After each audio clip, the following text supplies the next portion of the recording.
Day 3. So, how's it going? How was your detox bath? Did you sleep like a baby?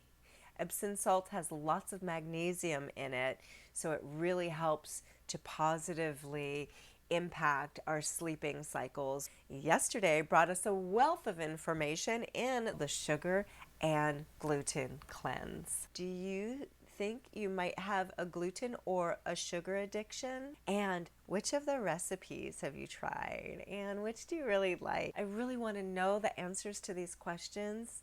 It helps me to track your progress too. Today, you get to hone your ability to listen to your body with practical insights on how listening to our body actually helps the cleansing process. It improves health and longevity as well. Building on the lesson before, remember how we learned about how toxins clog the body? Well, today you'll get to learn one way to cleanse the channels of our body using Abhyanga, which is Ayurveda's self massage. Now, over the years, I have taught hundreds, probably thousands of people how to do this massage.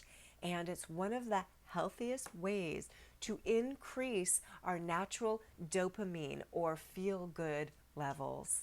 And it feels so good. I think you're going to love it, and I can't wait to hear about that. I also made a special listening to your body guided meditation, which will strengthen your own body listening awareness. After this lesson, you'll see the immediate value of knowing how to interpret the information your body sends to you. I provide you living examples of how listening to the body is the best crisis prevention. As usual, everything that you need is below. I can hardly wait to hear about your experience after you try these valuable assets today. Enjoy, and I'm looking forward to seeing you tomorrow.